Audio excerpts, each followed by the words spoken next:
Bueno, acá está la clasificación de las nefronas, de que dijimos en yuxtamedulares y corticales, ¿tá? Sabiendo que el 85% son corticales, que tienen asa de Henle corta, que penetra poco en la médula renal, y el 15% son yuxtamedulares, que tienen asas de Henle largas. Bien, esto es lo que hablamos hoy de la cápsula de Bowman con sus dos capas, visceral, formada por unas células que se llaman podocitos, y parietal, compuesta por un epitelio de tipo simple plano. Entre medio de ellas, el espacio capsular, espacio urinario o espacio de Bowman, que es todo lo mismo, que es a donde se va a filtrar el plasma. Bueno, de la histología de los túbulos renales, importante saber, los túbulos están formados por epitelio, tienen una pared de epitelio. Lo que quiero que se acuerden es que los túbulos proximales tienen un epitelio cúbico, simple, con microvellosidades. A esas microvellosidades se les denomina el borde en cepillo. ¿Para qué sirven estas microvellosidades? Para lo mismo que sirven las microvellosidades del intestino, para aumentar la superficie de intercambio de absorción. Acuérdense que, como dijimos hoy, a nivel del túbulo contorneado proximal es donde se reabsorbe la mayor cantidad de cosas. Entonces estas células tienen esas microvellosidades que favorecen la absorción de esos elementos o de esas moléculas. Muy bien. Hay una parte especializada de la nefrona que se denomina la mácula densa, que tiene un tipo celular específico, también especializado, que es un tipo de célula muscular modificada que se llaman las células yuxtaglomerulares. No, cuidado con lo yuxtamedular, que era el tipo de nefrona, y lo yuxtaglomerular, que es este tipo de célula. Estas células yuxtaglomerulares van a sintetizar una hormona que se llama renina. La renina va a participar de un eje hormonal, que es el eje renina-angiotensina-aldosterona, que tiene como finalidad el control de la volemia y la presión arterial a largo plazo. ¿Tá? Bien, ya hablamos entonces de la función de filtrado, hablamos de la función de reabsorción y nos queda hablar un poquito de lo que es la secreción. La secreción en realidad es una forma como contraria a la reabsorción de mover las cosas a través de o entre los vasos y los túbulos de las nefronas. Si voy para atrás para tener un esquemita de la nefrona, imaginemos que hay una sustancia que está en la sangre, ¿tá? Está dentro de la sangre, y la nefrona, el riñón quiere deshacerse de esa sustancia lo más rápido que pueda. ¿Cómo puede hacer? Bueno, la puede filtrar, ¿no? Como decíamos hoy, la puede devolver desde el plasma, la puede mandar desde el plasma del glomérulo hacia el espacio de Bowman y que esa sustancia atraviese todos los túbulos y se excrete por la orina, pero también lo que puede hacer es secretarla. Secretarla implica que la sustancia que está en la sangre pase desde la sangre hacia los túbulos, al revés de lo que es la reabsorción, que es pasar algo desde dentro del túbulo hacia la sangre. Por ejemplo, en algunas situaciones, alguna intoxicación o algo así, que el organismo quiere rápidamente eliminar el tóxico se podría filtrar, por ejemplo, pero también podría evitar la filtración y pasar directamente desde los vasos sanguíneos hacia adentro de los túbulos renales. Eso es la secreción, ¿tá? Entonces ahí ya hablamos de las tres funciones básicas que tiene la nefrona. Bueno, muy bien. En cuanto a los uréteres, que son los órganos que transportan la orina desde la pelvis renal hasta la vejiga, van a hacerlo de dos maneras. Lo van a hacer mediante contracciones peristálticas, porque tienen una pared con un gran componente de músculo liso, y también va a contribuir la gravedad.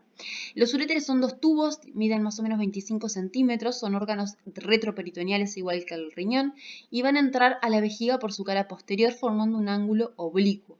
Ahora vamos a ver por qué es importante lo del ángulo oblicuo. ¿Tá? No hay ninguna válvula anatómica, no existe ningún elemento físico anatómico que se encuentre separando el uréter de la vejiga. Entonces, para evitar el reflujo de la orina de la vejiga hacia el uréter entra por atrás haciendo un ángulo, no entra en línea recta, ¿tá? Sino que entra con un ángulo oblicuo para evitar justamente el reflujo vésico-ureteral. ¿Tá? Acá ven de nuevo los elementos del retroperitoneo, los riñones, la aorta abdominal, las arterias renales y los uréteres que vienen bajando por acá hasta la vejiga. Corte histológico, hematoxilina eosina, vemos un uréter, vemos la luz, que es lo blanco, vemos la mucosa del uréter, que todo esto que está acá está como plegada, y toda esta capa más gruesa es la capa muscular, ¿tá? O sea, representa la mayor parte de la pared del órgano. por fuera una capa de adventicia, que es tejido conjuntivo que se encarga de rodear el órgano. Bien, entonces, la pared del uréter tiene 3 capas. La capa más profunda, más interna, es la capa de mucosa. Está formada por un epitelio, que lo hablamos en la clase de epitelios, es un epitelio característico de este aparato urinario, que es el urotelio o epitelio de transición o epitelio polimorfo, y por debajo la lámina propia, que no es más que decir el tejido conjuntivo que está por debajo del epitelio. Todo epitelio, recuerden que tiene por debajo un tejido conjuntivo laxo. Entonces acá tenemos el urotelio o uroepitelio y por debajo tenemos su tejido conjuntivo. Esa es la capa más profunda, la que forma como pliegues. En la parte intermedia, la capa media es una capa de músculo liso que tiene la siguiente disposición: fibras longitudinales internas y circulares externas, al revés que el tubo digestivo. Y en el tercio final hay otra capa de fibras longitudinales. La función del músculo liso del uréter es la peristalsis, para favorecer el pasaje de la orina desde el riñón hasta la vejiga. Capa externa, una capa adventicia, que es conjuntivos, por donde al órgano le llegan los vasos y los nervios. Vejiga urinaria es un órgano hueco de paredes musculares, distensible, que puede pasar de estar vacía y plegada sobre sí misma hasta contener 1 litro, 1,5 litros de orina en su interior. Este órgano sí no está en retroperitoneo, está a nivel de la cavidad abdominopélvica. Si nos fuéramos a trasladar a los cuadrantes, ¿se acuerdan de los 9 cuadrantes del abdomen? La vamos a encontrar a nivel del hipogastrio, por atrás de la sínfisis y el pubis. En el hombre y en la mujer va a tener distintas relaciones hacia posterior, hacia atrás. En la mujer se va a relacionar con el útero y en el hombre se va a relacionar directamente con el recto. Bueno, una imagen de la vejiga que nos muestra que tiene un techo, un fondo, que es esto. Después es como un órgano triangular, tiene un vértice, que es o cuello de la vejiga. Desde el cuello se extiende la uretra hacia abajo. Acá vemos cómo llegan los uréteres, que en realidad vienen todo por acá, por atrás, y se abren en la cara posterior, en un ángulo oblicuo. Y entre los orificios de los dos uréteres y el orificio de la uretra queda determinado un triángulo que se conoce como el trígono vesical. Después vemos algo que habíamos hablado en la clase de digestivo, que es que la vejiga en la parte superior está peritonizada, tiene una capa de peritoneo visceral. La ven acá, el peritoneo. Está en la parte superior, pero en las paredes laterales y en la parte de abajo la vejiga no tiene peritoneo. Otra cosa importante es que en cuanto a su histología, la pared está formada por 3 capas: una capa interna, la mucosa del órgano, que está formada por un epitelio de transición o urotelio, igual que el uréter, y la lámina propia de tejido conjuntivo. La capa media, la capa muscular, está formada por un músculo liso que tiene nombre propio, se llama músculo detrusor, y ese músculo se dispone en 3 capas: una capa interna longitudinal, una capa media circular y una capa externa longitudinal, o sea, 2 capas longitudinales y una capa circular. Alrededor de la uretra, las fibras circulares lo que van a hacer es formar el esfínter interno de la uretra. Y por fuera va a depender adventicia en todo lugar que no haya peritoneo, que es la mayor parte, y en el sector superior, como ya vimos, tiene peritoneo visceral, o sea que tiene serosa, este sector de acá arriba. Bueno, esto no. Y la uretra, por fin, para terminar, vamos a hablar sobre todo de lo que es la diferencia. Bueno, la uretra primero es el órgano que se extiende desde la vejiga hacia el exterior, hacia el meato uretral.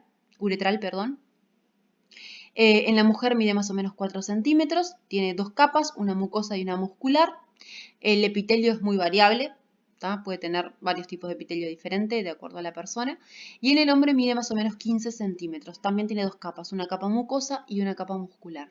Lo que me interesa que se acuerden es la diferencia entre las uretras masculina y femenina. La femenina es cortita, 4 centímetros, sale de la vejiga, atraviesa el piso pélvico y se abre en el meato ureteral hacia afuera.